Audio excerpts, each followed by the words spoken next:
Good afternoon and welcome to the Creative Sector Weekly Focus. My name is Patrick Sentongo, and today we are going to be discussing the big elephant in the room, which is copyright.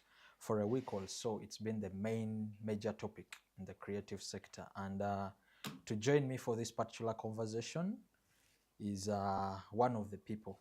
He's a creative, is a video producer, is a talent manager, and in the public domain well known to be the artist manager to artist Eddy Kenzo. But in the Uganda National Musicians Federation, he heads research and development. Ladies and gentlemen, join me to welcome Martin Beta Muhumuza. Great to have you, Martin. You could say hello to our viewers. Yes, good evening, good afternoon, good morning from wherever you are. Like he said, I'm Martin Muhumuza. I head research and development at Uganda National Musicians Federation. I am a creative, I'm a songwriter, I'm an audio producer, I'm a videographer, and I'm a talent manager. All right. Yes. Last week, you were part of the people that were present. I think that was Tuesday, present in Parliament. Yes. It was Tuesday, 17th March, which I believe is a date that very many of you creatives have well put to your mind. Memories now. Yeah, you were part of those that were in the parliamentary gallery, to witness that final reading of the bill. And a lot happened, the jubilations that happened that evening. We saw a couple of artists celebrating and all that. But as a person, many people have seen you in these conversations around copyright. Yes.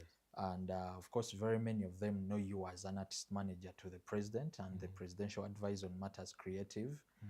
And they never knew the role that you do within the federation. So probably if you could first start with making sense of your role in the federation, because that will give us a helicopter view of the conversation we are going to have, and the people to also understand that the person we have has the moral authority to speak about the topic today. Yeah, my role at UNMF, like I said, it's research and development, as simple as that. Development, it's self-explanatory. Things to do with people moving from step 1 to step B. Okay. So from step 1 to step 2, that's development. In terms of knowledge, in terms of finance, in terms of generally growth. That's development. Then research, we are charged with interpreting policy, making research about different aspects, advocacy, data, and other things. All right. Thank you so much, Beta. Maybe for our viewers, to put context to this, the Copyright and Neighboring Rights Amendment Bill is a landmark legislative reform that was passed last week by Parliament, and it first passed in May last year in Parliament. It started as first read. Yeah, first read.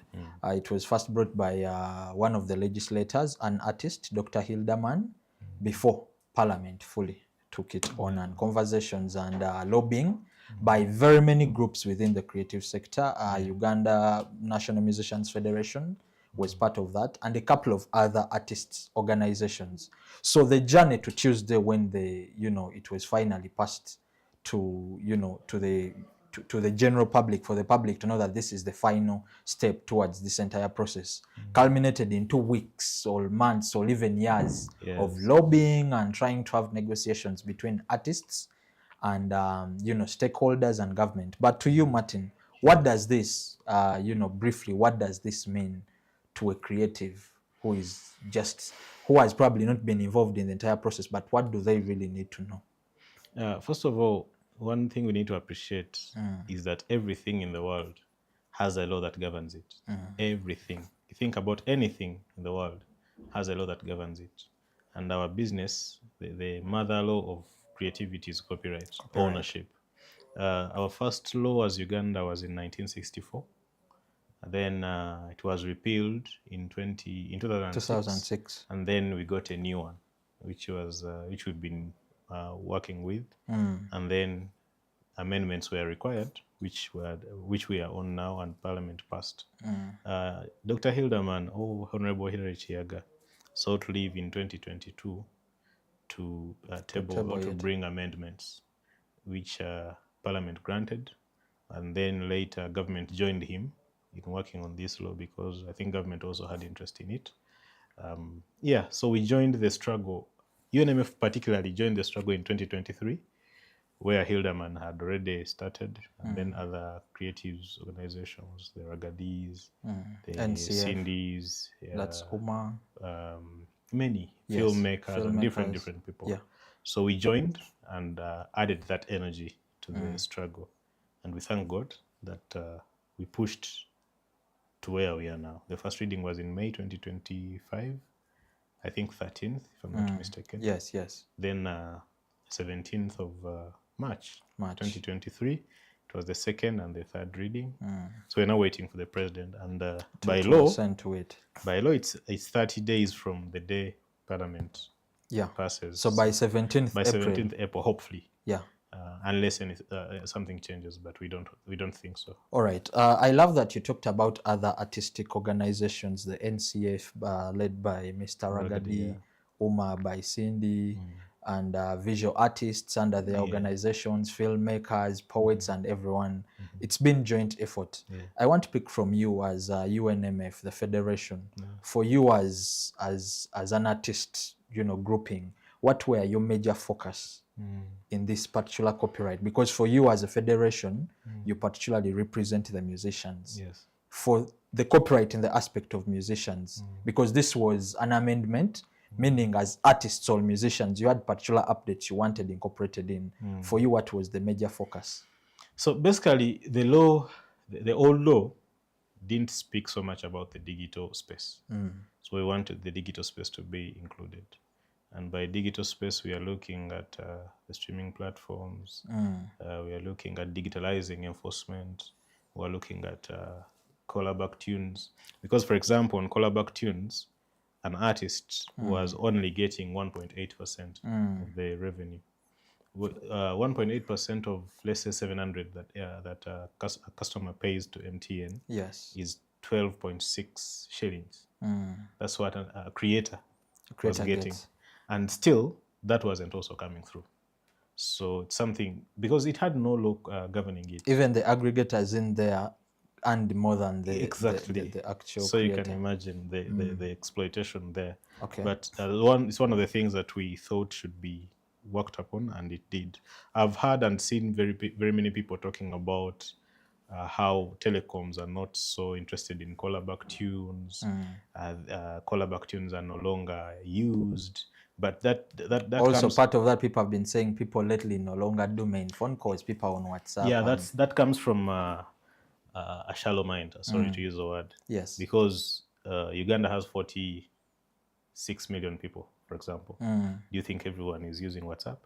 No. We have people out there. Most people. Yes, we have statistics show that a few people are using the digital technology. So that comes from a shallow mind of someone who is only focused on peri-urban areas. Yes. But Uganda is big. There are people in Kotido, there are people in Masaka, there are people as near as Mpiji who don't have WhatsApp. Yeah, that's right. Yeah, so we just have to look at these things in the long run, and in a bigger scale kind of manner. Yeah, so if you say MTN does not, or telecoms don't really need callback tunes, then what should that mean? Should that mean that we should let them, just enjoy? If they don't need them, then they should scrap them off. All right. Other than earning off our backs, because we are afraid that if we come into that space to regulate it, then they'll scrap off the product.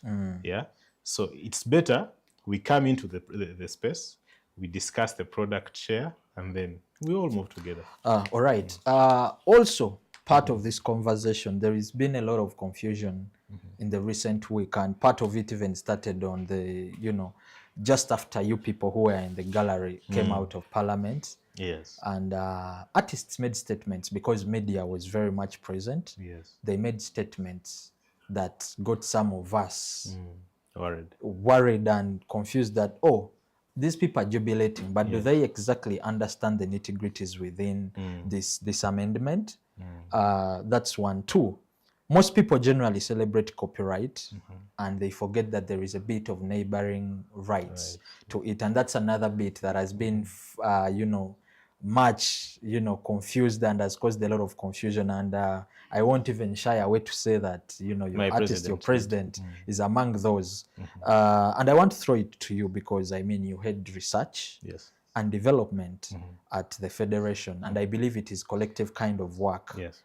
How come that the president, who many look at as a key person, As an expert?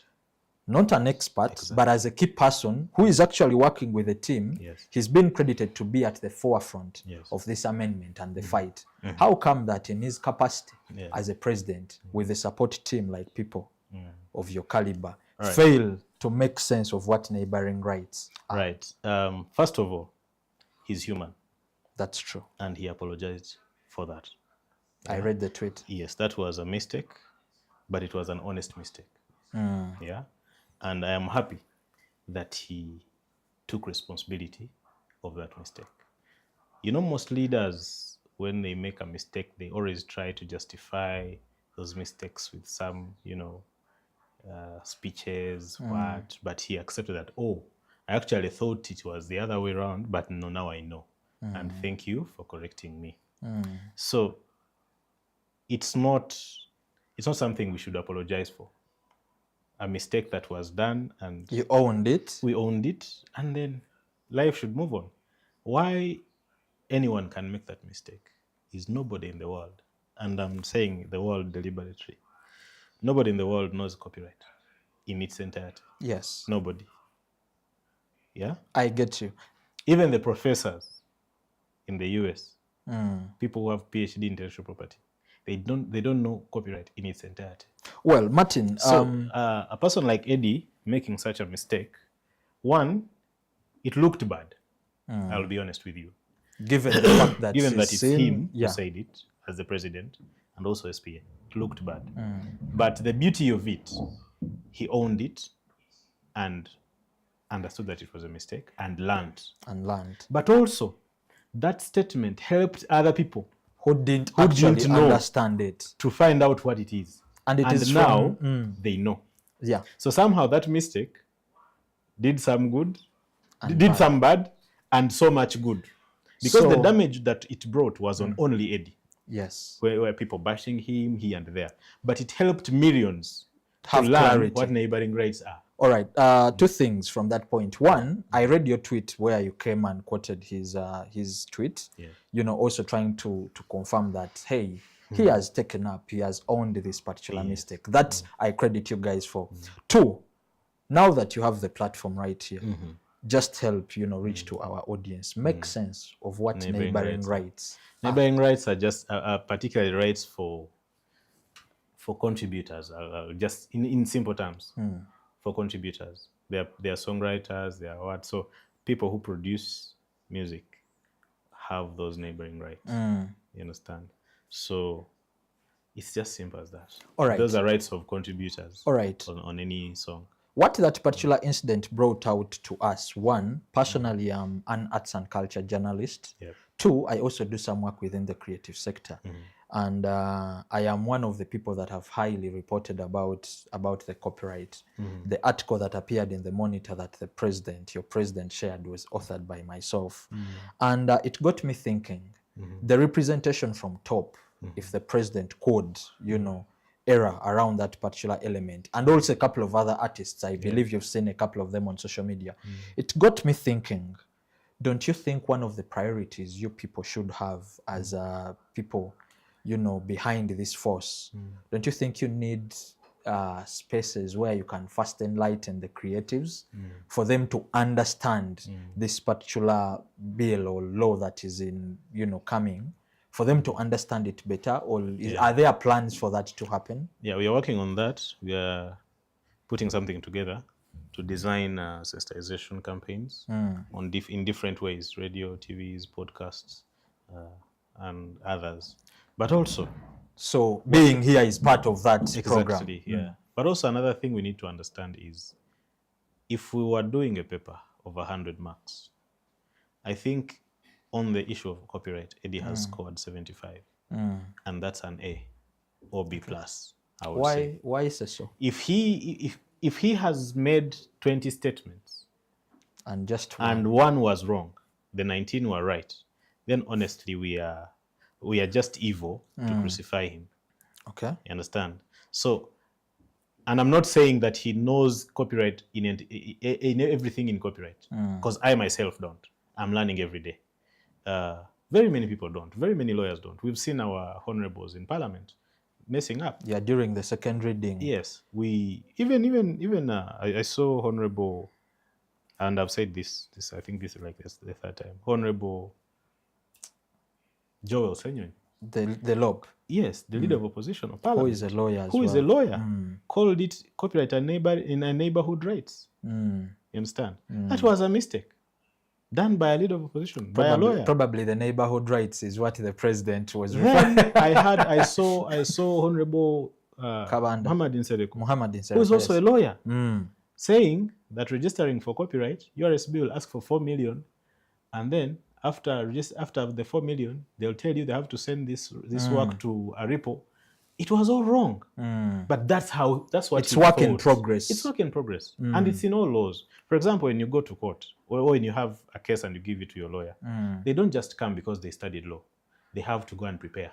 They read again. They reopen. Yes, peruse through. They check what other cases can we reference, what laws apply, and everything. So this is something that is complex. And we should not crucify anyone for making such mistakes. Okay. What we should be doing is, okay, you blundered here, but the truth is ABCD. Make it right. Because people who do not make mistakes are actually hypocrites. True. That's all I can tell you. People who look, no one is perfect. Who look perfect are hypocrites. They are liars. They are plastic. That's all I can tell you. And that is where I personally credited the president for owning up. All right, with that entire kind of background, I believe this particular amendment also has a couple of loopholes. And one of those, you told me at the Federation, you focused a lot on including the digital day and age dynamics into the bill. But the same bill seemed to not focus on the digital day and age. What is happening in the digital spaces today? You can't rule out the fact of artificial intelligence. Yes. The bill seemed to throw that under the bus. And today, you said yourself, you're a songwriter. AI does that. You're a visual producer. You've worked, I first got to know you when you were at Jalive doing visual kind of content. At the time, you were so much into film, productions and what. So AI does that today. So for copyright to pass without AI inclusion, without the AI inclusion, isn't that simply trying to pass through the surface? No, it's not. So we need to understand what is AI. What category is AI in our business? Is it a tool? Is it a human? Yeah, because AI does not operate itself. It is commanded. It is commanded by a creative. Because if you want, for example, an AI tool to make a song for you, one, you must have that song written. Its work is perfection. Its work is perfection. So it's a tool.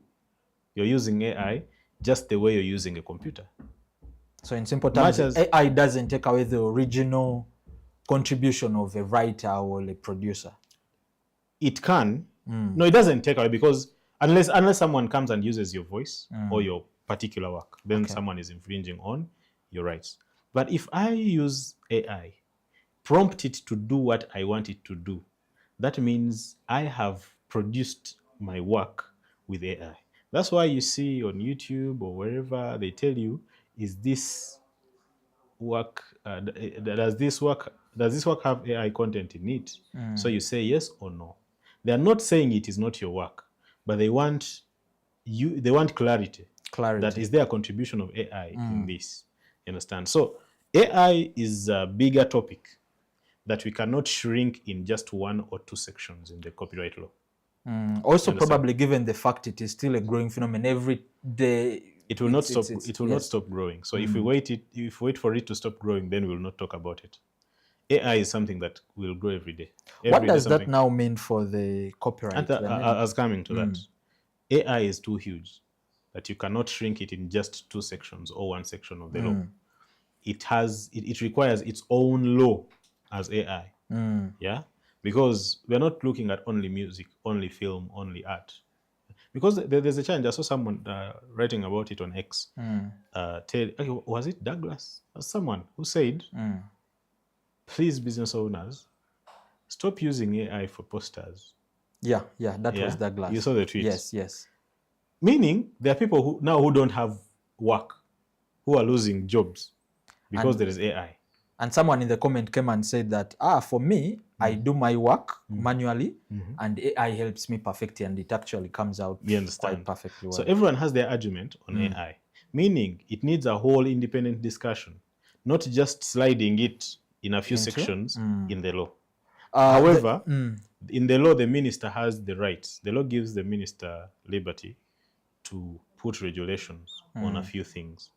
Actually, on many things, not just few, many things, AI inclusive. Yes. And being an emerging thing, that every day something comes, I think it was right not to include not it. To seal it. Because now anything out of what was sealed will not make sense. Okay, so your take on that is that what government needs to do is to have an independent law on copyright. Yeah, but the Attorney General told us in Parliament that government is working on an AI policy. Okay. Which definitely, I think, and there's one of the honorables who were in a meeting somewhere. No, he was actually presenting on the floor on the other Thursday, where they referred it to Tuesday. Okay. He mentioned that we need a law for artificial intelligence, because it's not only in the creatives. There's AI in the health sector. Even there's in AI in finance. There's AI in journalism. There's AI in security. There's AI everywhere. Okay. So it's something that is critical, that we need to look at in depth, not just talking about it or with excitement. We need to sit with sober minds and focus. We should put emotions out of these things. I get. Well, this amendment speaks about registration, but copyright traditionally did not, emphasize first kind of registration. Yes. Why is that? Okay, now the law is not forcing you to register your work. Yeah, I think people misinterpreted it.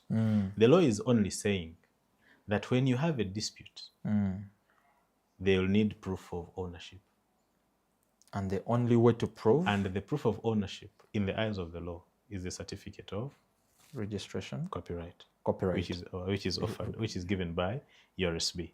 Let me put it this way to you. Yes. When I give you land, or when you get land, no one forces you to get a title. True. Does anyone force you to get a land title? No, it is a personal initiative because you want to own. But that land is yours. Still, you can use it. As long as no one disturbs you, you are okay. But when someone trespasses or tries to take that land away, or tries to build on that land without your consent, or tries to farm on that land without your consent, then you go to the courts of law. You go to the authorities. And the authorities will ask you, is this your land? And however much you say yes, you need something you need to show that this is your land, and that's the title. Well, the only worry is, won't this limit the young, thriving, upcoming artists? No. Who particularly might not have the resources to go formal into spaces like URSB to formalize? I've seen that moving around, and it is wrong. Why do people want to think that these upcoming musicians or new artists are vulnerable? Why do they want to treat them as vulnerable people? Because it is evident most of them don't have the resources. When you buy land, it's about knowledge. You just need to know. When you buy land, let's say for 5 million, how much do you need for the title? Less than that. Less than that. And that less than that is to protect the 5 million. I understand. For example, if you need 1 million to protect you, to get a land title, that means you're using 1 million to protect the 5 million forever. That's true. You understand? Now, you've gone to studio and recorded a song. The least or the cheapest song today in the cheapest studio is 200,000. So you mean anyone, that artist who you call a new one, who you call an upcoming, who you want to call vulnerable, cannot afford 50,000 to protect 200. Because actually you're not protecting now 200. You've put a property there that can make millions. Forever. Yeah. So you mean you cannot look for 50,000 to protect it? Well, For you that is watching us, I'm continuing this particular conversation with Martin Betta. He's the head of research and development at the Uganda National Musicians Federation. We are discussing matters copyright and trying to break it down. You can just continue. to add on that, we need to, it's a thing of mindset. How do we see things? Do we just follow what people have said, or do we find time and sit to think for ourselves? I'll give you an example. For example, Nessim. Producer. Nessim charges, let's say, 2 million per song. Yeah? And then you want to tell me that when they tell you to register for copyright and they pay 50,000 to have ownership of the 2 million forever, that is a lot. Yeah? It's a thing of mindset. Even when you build your house, you need an askari. If you don't have an askari, you build a fence around your house. Why? Or even both. Oh, you understand? Or both. You even add cameras because you want to protect what you built. So people need to understand that intellectual property is actually property like any other property. And it's private property. Just like land. Yes. Nobody will protect your property for you. Nobody. Not even government.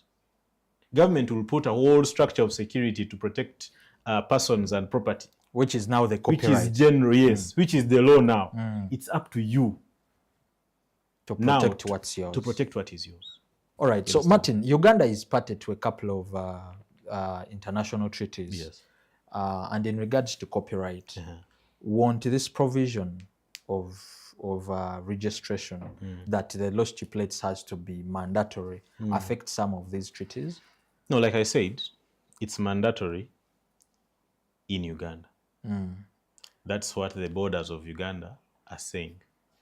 It does not violate anything. Because if it was being inconsistent with the law, then that would be something wrong.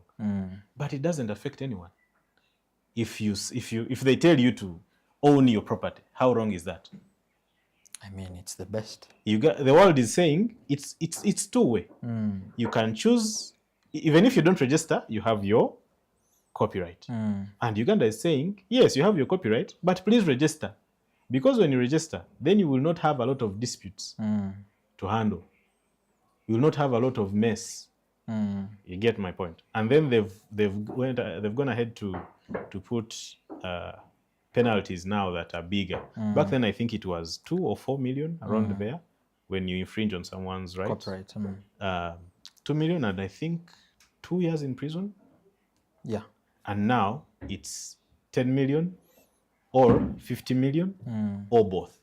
All right. So with the coming of this new amendment and hoping everything goes right and the president assents to it, yes, compliance is going to become a bigger issue because with the very many copyright users, the nightclubs, the broadcasters, yes, I believe you've also had this talk or conversation that we are going to boycott Ugandan music and play the Nigerian and all that. How is that going to play out? Okay, so compliance is a thing of sensitization. One, you need to sensitize people to understand why they should pay their licenses. So they appreciate it. Yes, so that they understand why it's actually important. You know, when you're teaching people, mostly Ugandans, you don't be so complex. So you don't come with those suits and start scaring them. A lot of English. Yeah, you speak to what they are used they can relate with. Yes, if you're in a hotel, go there and tell them, okay, you guys have this hotel. It's in this public space. Can I just come and shoot a video from here without your consent? No, because it's your property. Then why do you want to use my property without my consent or without paying me? You understand? Yeah. We just need to sensitize our people and they understand. Another thing of they'll boycott Ugandan music. Yes, they can. Because we all know very many places or DJs have their playlists and Ugandan music has only 20% of their playlists. We know that, even now, without those amendments. But the license they're telling them to pay is not for Ugandan music only. It is general. They are telling them to pay a license for the use of music. No matter. So even if you're playing Korean music, day in, day out, no problem. You play it. But you have to pay this. This tariff. this fee. You understand? So when you pay that fee, it will go to Korea. Yeah?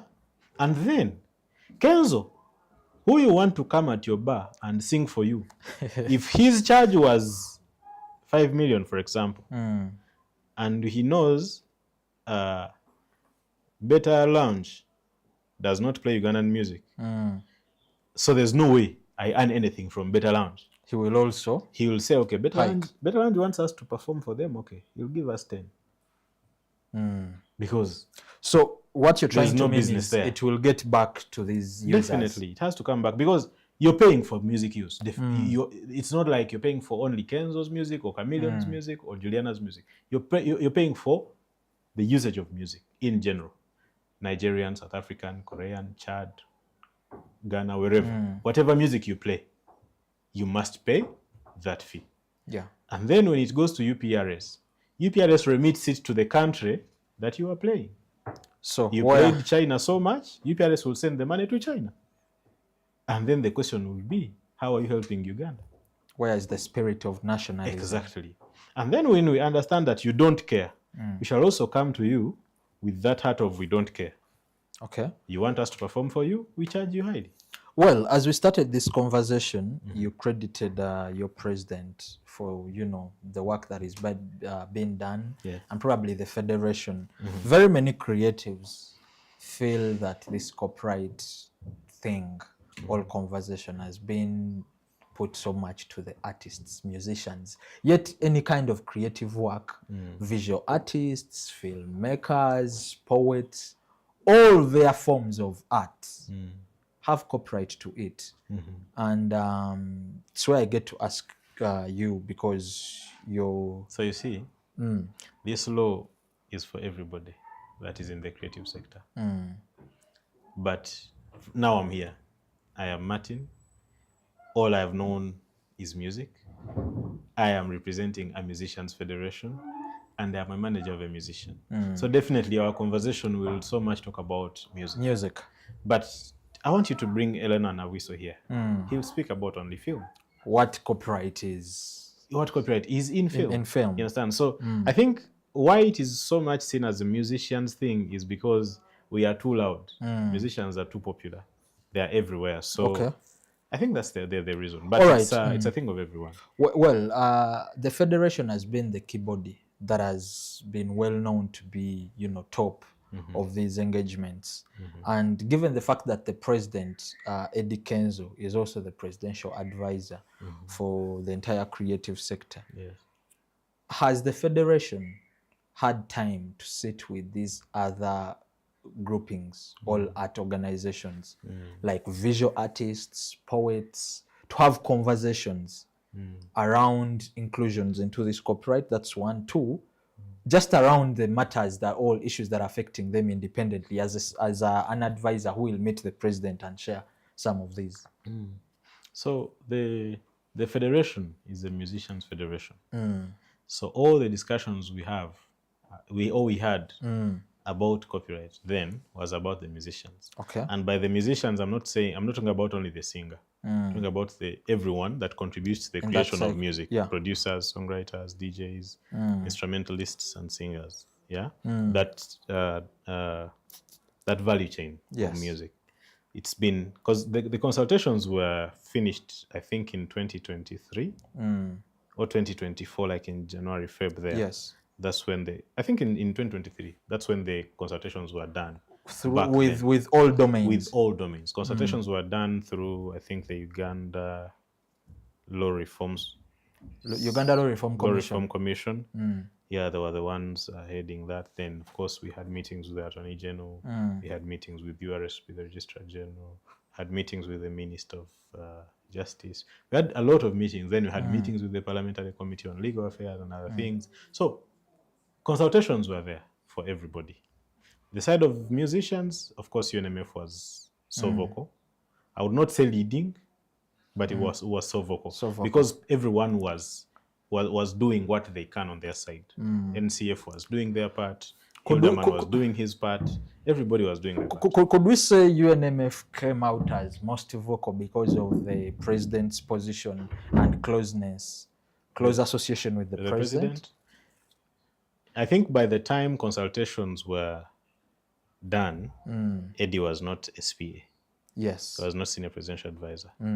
He was He still was president now of president UNMF. UNMF. Yes. But his appointment as senior presidential advisor also added fire to this journey, to this struggle. Because now he would speak to the president directly and be like, yo, say this and this and this is happening. We need A, B, C, D.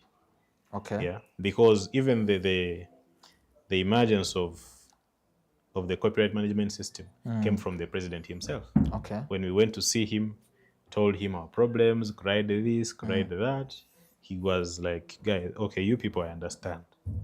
But how do you protect your works? And then he gave us an example of his cows. And for him, when in his kraal, he has sengenge, a barbed wire, a fence. So when a cow breaks through and goes away, he knows where he knows where the loophole was, and he knows how many cows left. Yes. But for us, we didn't have that. So he told us, go get in touch with my science team of State House and create a sengenge for your works. Speaking about the sengenge, the copyright management system, Yes. CMS, Yes. how far? So far, so good. Because when we met the team, we were tasked to create a solution, to have a research paper to explain to them exactly what we think should be done, which we did, and we presented it to State House. If you could just break down for us what was entailed in that paper. I'm coming. So we met them, presented, they liked it, and then they started building the system. Developing the system. So this system, you register individually. Martin, you register your account. You create your account, just like you create. It is going to be managed at personal level. Yes, it has that aspect of personal level, where you create your account and you put in your NIN number, you put in your names, then you get a dashboard. Now you start putting there your music. You upload your songs. Because we have to add the film side, the visual arts and everything, all copyright components. But for now, it's a music thing, but it will be expanding. We wanted to see how it works, how it will work for music, then we expand it to other domains. To other domains. Yes. Okay. Now, when you upload your works, if it is your original work, the system scans the internet and tells you you're good to go. Or your song has this percentage of similarity with another song. So you first sort yourselves. So first you sort yourselves, then you come back. When you're cleared, then you're given, there's a link that sends you now to URSB for copyright registration. It's an integrated system. Now to URSB, you register. And it's instant, by the way. This time, URSB removed those problems of Manyagaze, bureaucracy, So it's instant. It's instant. Once you register, pay, you get your certificate, and then you come back to the system, and then your song is approved. There is a question I want to get back to that, but before maybe that, how is this copyright management system going to be affected? You said the first benchmark is going to be used in music. Say I have my bar, your bar, Better's bar along the Winton Road. Yes. How is it going to be a device? Because we understand the copyright management system is going to be employed to try to track where music works are being used. So is it going to be a device? How is it? Just make sense of that. Is it going to be a device working 24/7 under which surveillance, which system? So we'll have devices that have music recognition technology, and every space that uses music commercially, bars, restaurants, clubs, it will be installed. It will be installed, and of course, it will be wired on the for the terms of electricity or power. It will be wired on the electricity grid of the place. Of the space. So when power goes off, then it's off. Okay. Of course, you have no music when power is off. When maybe you put on a generator, it will also come back on. Okay. In a sense, so it will be safe there.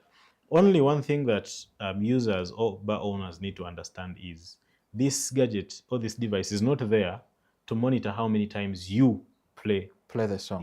It's not there to count you or to bill you.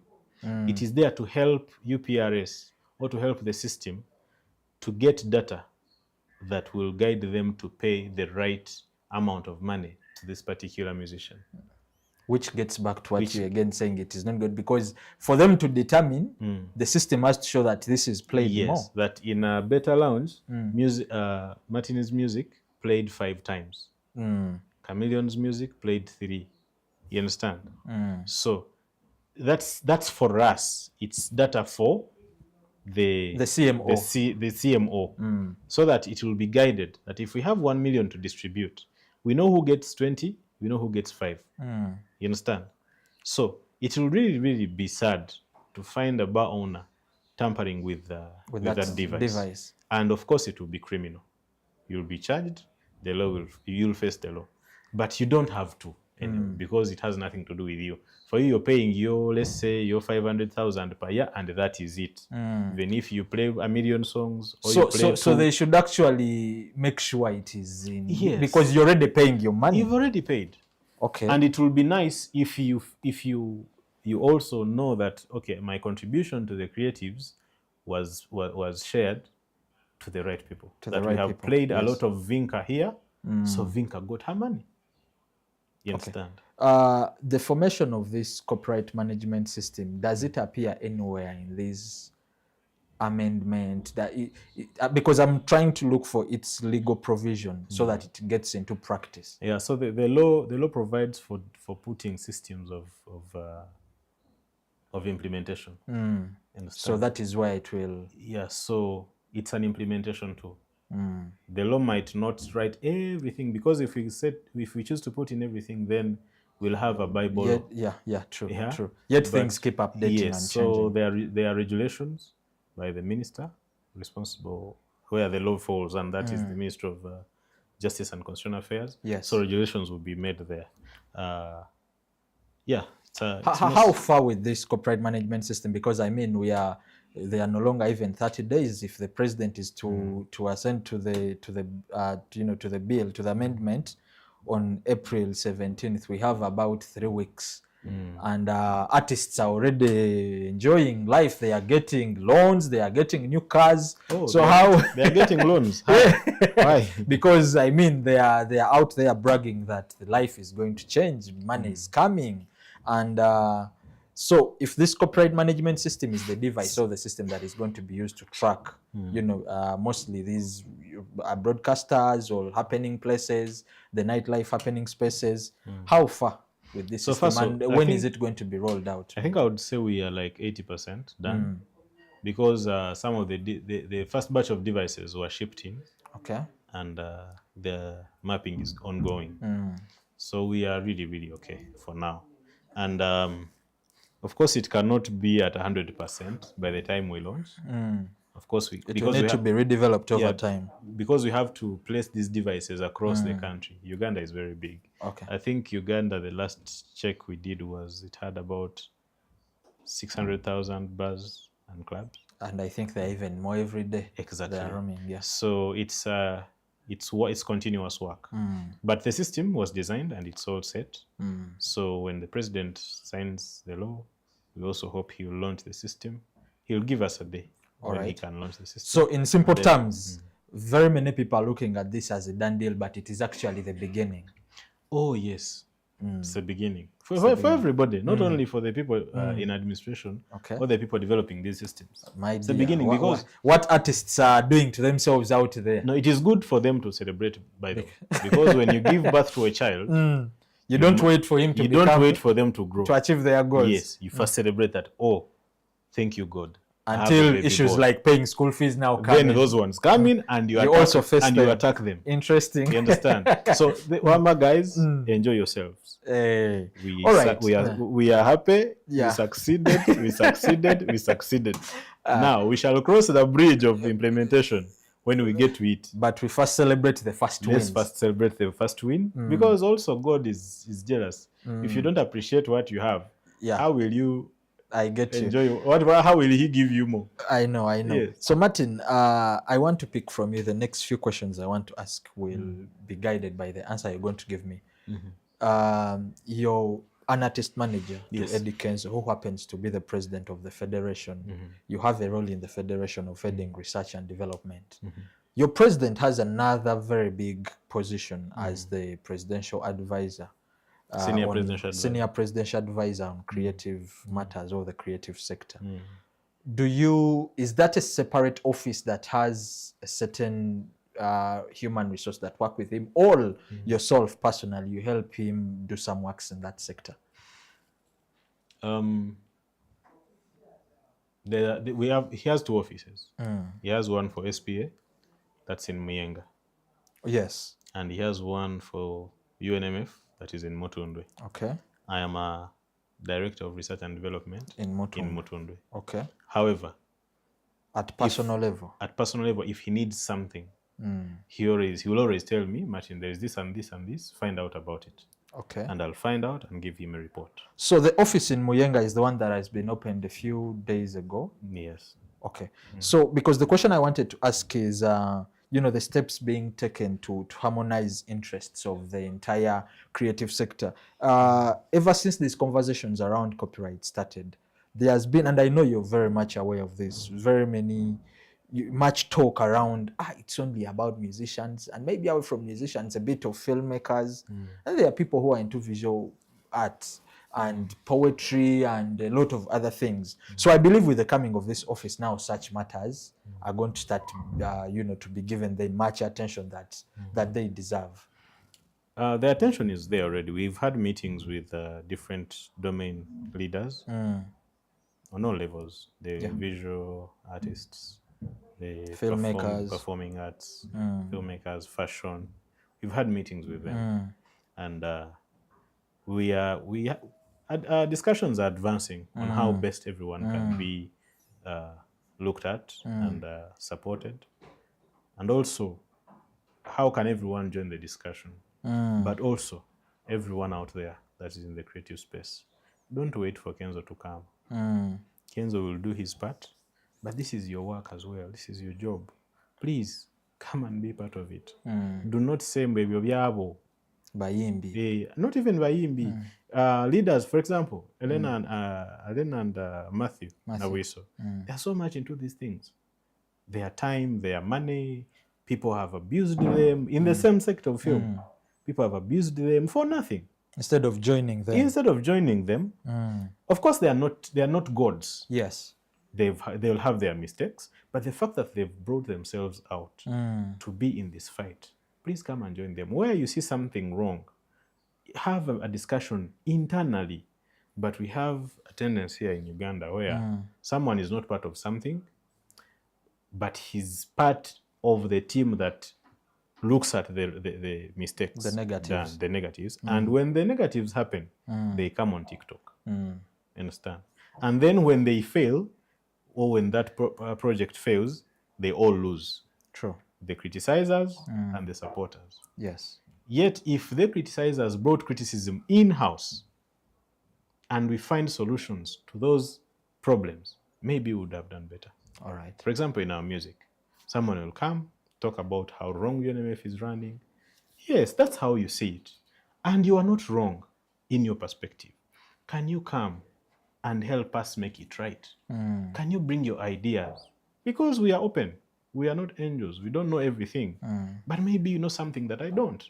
Or I know something that you don't. Okay. Can you come and we have this mature conversation so that we see this go on? Because UNMF has helped a lot of people. UNMF has done a lot of good. But let's say you've done all you can to make it fail and it has failed. Where would these people get the help?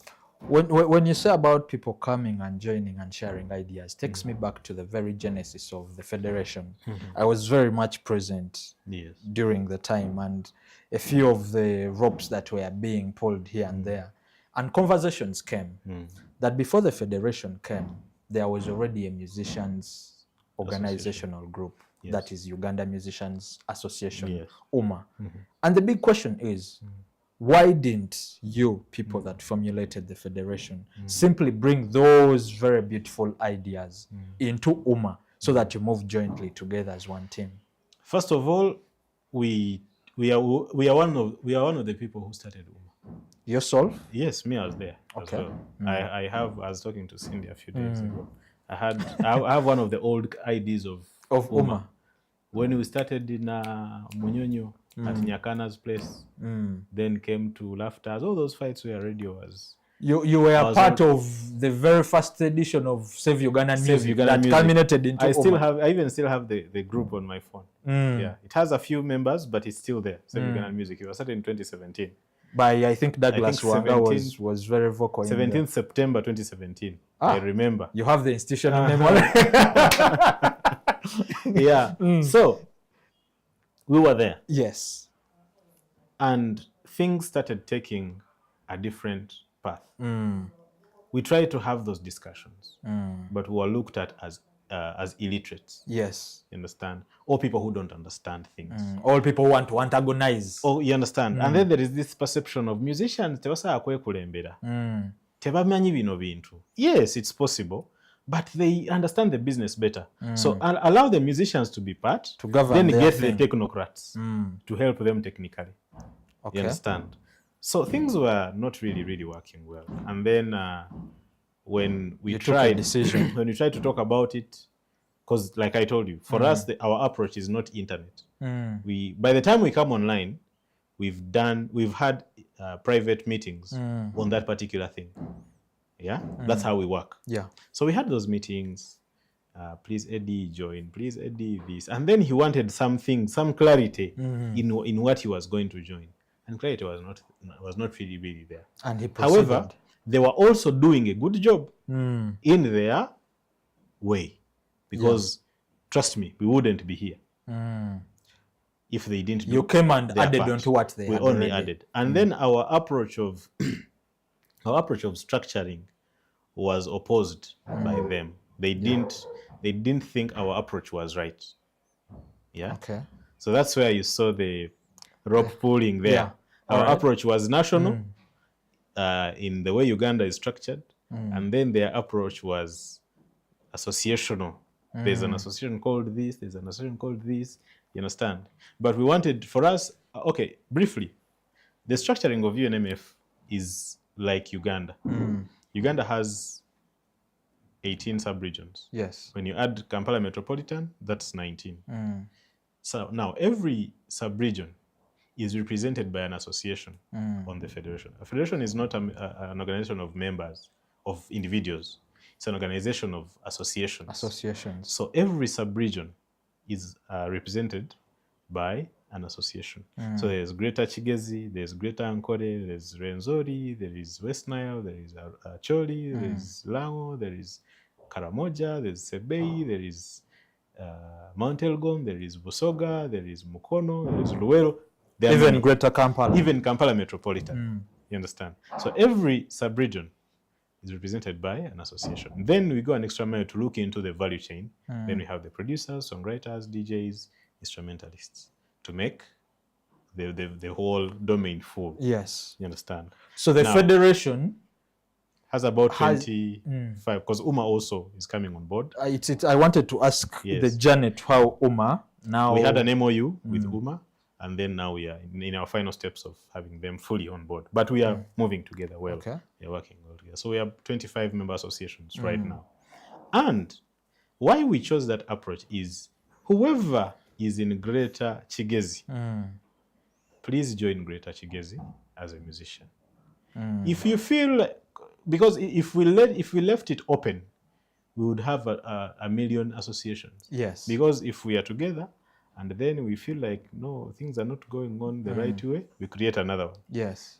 And I think that is a problem UMA faced a lot. Yes. Because every day, there was a new association. Kadongo comes superstars, then Kadongo comes. So, yes. Now you ask someone, how does someone grow from being a newcomer? Because there was newcomer and then there was upcoming. Or associations. So how does one stop being an upcoming now to join the superstars? Who decides what? And who decides who leaves superstars to legends? You understand? I remember UMA faced that problem. So there was that challenge, and we said no. Everyone either was born from somewhere or stays somewhere. So you go and associate. Go and associate from wherever, and it's free. Even if you were born in Masaka, you can say, me I feel peace in Greater Chigezi. You go there, no problem. Okay. as long as you meet the requirements they need in the association and you're a rightful member. All right. Ladies and gentlemen, we are continuing on this particular conversation around copyright and a few matters around, art and the creative sector. And being vocal from the Uganda National Musicians Federation is Mr. Martin Beta Muhumuza, who we have today continuing in this conversation. So along with pulling ropes between, at the genesis of the federation, Yes. and Federation, came the politics. Initially, even before the coming, politics and art had in a way entered an unwritten marriage. So the coming of the federation even worsened it.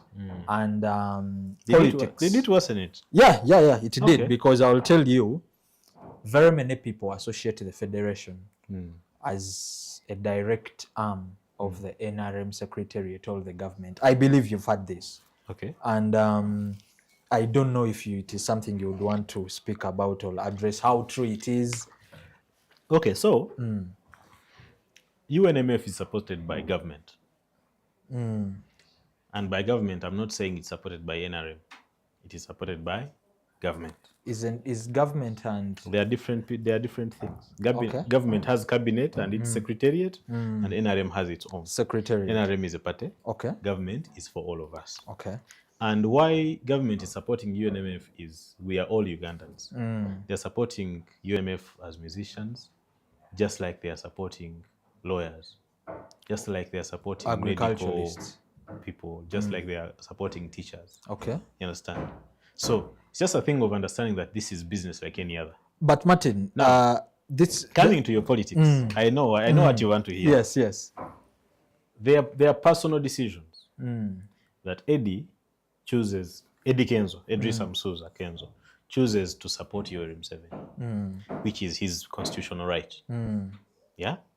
And he chooses to perform for him, which is also his constitutional right. He At can personal level. Yes, he can choose to have his talent exploited in whatever way. So when Eddy chooses to rub shoulders with the president, and he doesn't feel shy about it, that's his decision. I get to ask this Because question. we have a vice president who actually was performing for the other candidate. And it was not a problem. And it was not a problem. This is where It was my okay. question comes in from, Martin.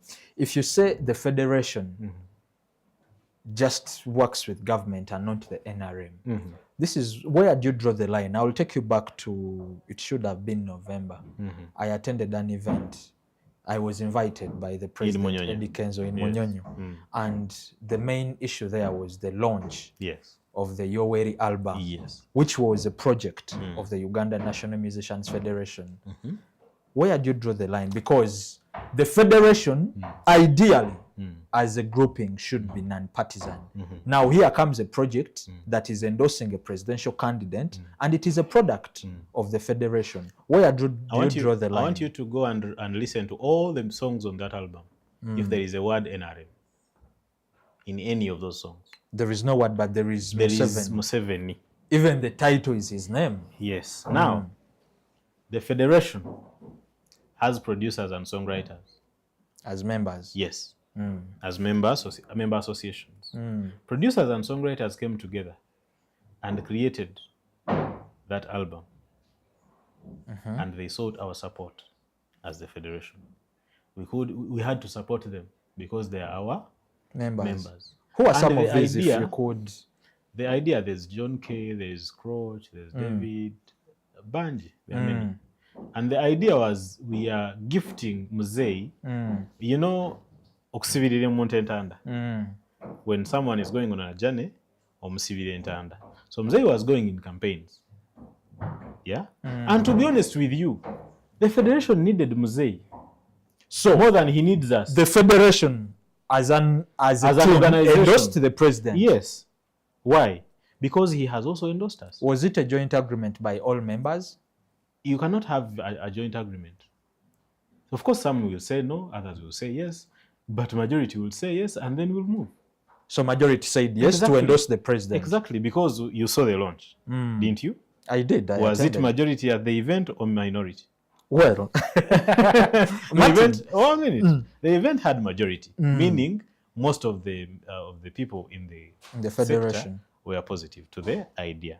And this was something to say, Mzee, thank you.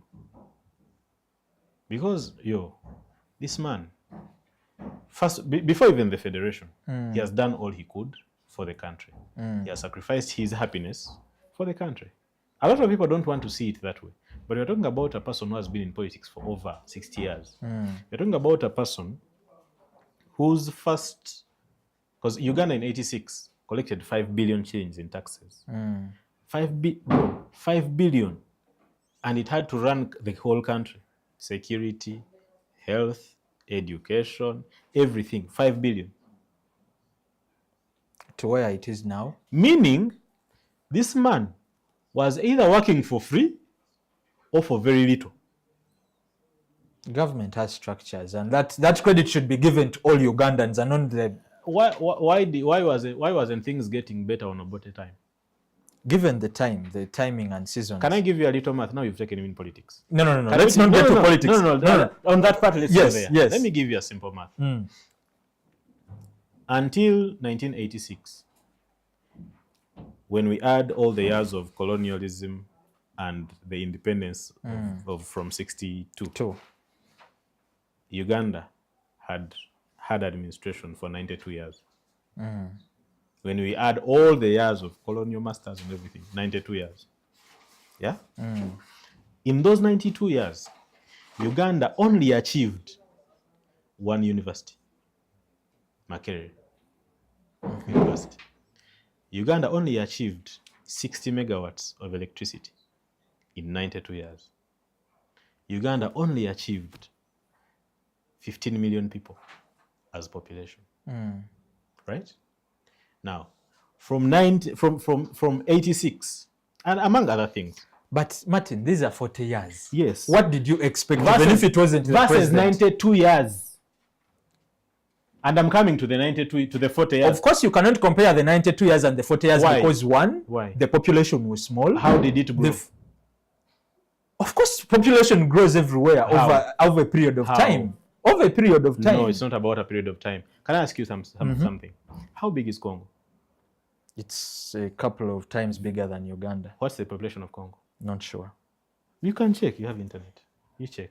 I wouldn't want us to get so much into politics. We do have time, but allow me govern this. Allow me put a stop to the politics conversation. Just one final submission. Population grows by making sure people don't die, like prematurely, in terms of security, health services, but also health services. You see that thing that he spoke about and we laughed of Nabagema, my friend. It is true. Wakomadde olaba omuntu alina polio. Ndudde. Naye nga yatanga abantu. Wakomadde olira whooping cough. So those minor things you call minor, which are actually not minor, are the contributions of the growth of our population. Back to music. Back to music. Still around politics and art and the fusion. Politics. No, and the fusion of it is politics within art, not politics in parliament or the government. Yes. How do we draw the line? Because you talked of the federation fully endorsing, the president. If a section of songwriters and producers within the federation also came out, maybe Palazzo leads the team and is like, the federation is going to do an endorsement project for the opposition leader. I won't say particularly Bobby Wine, but we are going to endorse. Did we stop them?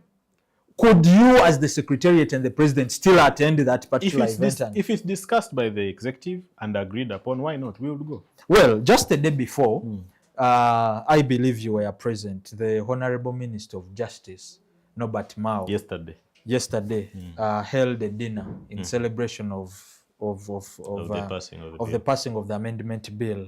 You were present? Definitely. This, at personal level, also looks at, when you look at the particular dynamics politically, if a minister, Justice Mao, a Minister of Justice, Norbert Mao, invited you people, don't you think that's still politics trying to... Why? You're answering your question. No. The game is, currently, Norbert Mao is vying for speakership. This is where I'm bringing it. No, get me right. Because the speaker... That one I didn't know. You didn't? But yes. Okay. Norbert Mao is running for speakership. Okay. Just the other week, the Speaker of Parliament was in charge of Parliament and was credited for understanding creatives, because before that afternoon meeting that passed, creatives, your president very much present, had a brief meeting. We appreciate us so yes, much. with I the was Speaker. there in the meeting. So, don't you think Honorable Mao wanted to also come into play with the creatives by inviting you for the dinner? I can't speak for him, but to go back to the politics you're talking about, you said we were supporting NRM, but no, Mao is DP. With so the working guy is in marriage, is in bed. But he's DP. But he's in bed. He's the president of DP. Is he or not? He's the president of DP. So that means we are working with everybody that wishes well for the industry, that genuinely wishes well for the industry. Are you part of UMA? No, I'm not. UMA is now with us. With us. Yeah. With UNMF. Can you now differentiate UMA and UNMF in terms of work and focus? Yes, actually, yes. It has its independent activities. So if Cindy today was given a position in the federation as vice president, but she still is the president of UMA, if she came out and did something and I call her and I judge her by being part of the federation, if UMA chooses to maintain her as president of UMA and she's vice president at UNMF, whatever UMA does, as long as it does not contradict with the objectives of UNMF, it is okay. You call Mao not part of the NRM? He's not NRM, he's DP. But he's part of government. Of course. Government, like I said, government is government. Government is not NRM. Hey. Government is government. Okay. This is what I can say about the entire matter. So, what you want? You want me to tell you that politics will leave music. But guess what? We need to draw the line. There is a line. People know when to work with politicians and on what matters. The problem is you think we are stupid. People watching us and people criticizing the creatives think they are stupid. My friend, I'm talking about someone who goes in studio and creates something that was not there and convinces you that it's actually there. You listen to it and cry. That person is not stupid. We know when to work with the politicians and on what. We are not stupid. And we know who wishes well for us. Not for excitement, not for clout, but we know who genuinely wishes well for the creative sector. Politics and music, the time, or art, the time they have been working closely together, there are a couple of challenges that have come in, and the political season really put a light to some of those. I want to pick from you. That is one of the biggest problems to the differentiating and what. However much you've justified, and I will want to agree, sometimes you need to draw a balance. I believe there are very many other challenges artists are facing today. And in your position as a leader in the federation, if you could throw some much more light, what are some of these other problems that musicians particularly are facing as we come to the I think the major problem we face is, one is mindset change. Mindset. Basically, sorry, not mindset change. Mindset. How we see things. Yeah? And then awareness. Yes. We are not aware on a lot of things. Most of us really focus on creation, and that's all. But there is more to this. We need a few people, not all of them understand that this is business. Yeah? But we need to learn to create, to treat it as business. When you have a shop in Chikubu, you go there every day and open every day. Yeah. You understand? And you make sure you do your best to have stock in that shop. The way you're treating your shop in Chikubu should be the same way a musician or a filmmaker treats their business, because it's business. So it's a thing of mindset and awareness. The rest of things fall there. As a federation, things are getting streamlined, and government is trying to help streamline your works and protect the public. And I'll speak from that perspective. The public should also have demands, and part of the demands I'll represent really the public to who? To the artists. And the best way to demand is through leaderships like demand? yours. This is the issue. Part of the work that you do, because we are the people who consume. Don't consume it. I will make my point. There are artists who really do music that has content rated. And part of them were also celebrating, having the copyright and what. As an institution, federation, what plans do you have? Have you seen something on film or content that says adult content? Yes. Or 18 plus? Yes. So if someone makes content that you feel like is not in your line of consumable content, please skip.